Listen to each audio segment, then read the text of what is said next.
কেমন আছেন সবাই? আজকে আমি রান্না করব ধুন্দুলের তরকারি। ধুন্দুলের তরকারি রান্না করার জন্য আমি এখানে 5টি ধুন্দুল নিয়ে নিলাম। ধুন্দুল রান্না করার জন্য ধুন্দুলের ওপর থেকে প্রথমে খোসাটা ছাড়িয়ে নিতে হবে।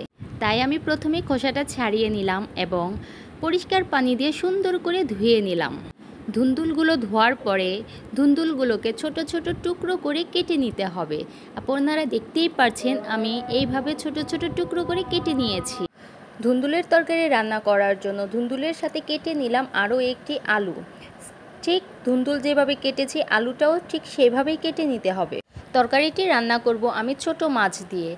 মাছগুলোকে একটু ভেজে নিতে হবে, তাই আমি হলুদ লবণ মাখিয়ে মাছগুলোকে প্রথমে একটু ভেজে নিব। মাছগুলো যখন এক পাশে ভাজা হয়ে যাবে তখন উল্টে পাল্টে আরেক পাশ ভেজে তেল থেকে উঠিয়ে নিব। তরকারি রান্না করার জন্য প্রথমে মশলাটা কষিয়ে নিতে হবে। যখন মশলাটা কষানো হয়ে যাবে তার মধ্যে কেটে রাখা সবজিগুলো দিয়ে দিব। তারপর সবজিগুলোকে মশলার সাথে উল্টে পাল্টে মিশিয়ে নিতে হবে। উল্টে পাল্টে দেওয়ার কারণে মশলার সাথে সবজিগুলো ভালোভাবে মিশে যাবে।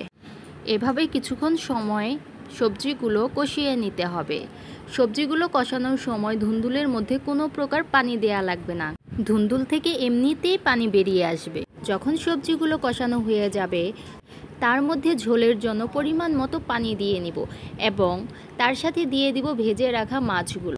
কিছু সময়ের জন্য চুলার মধ্যে রেখে দিব এবং যখন মোটামুটি তরকারিটা হয়ে যাবে তার উপরে জিরের গুঁড়ো দিয়ে তরকারিটা নামিয়ে নিলেই হয়ে যাবে আমার ধুন্দুলের তরকারি।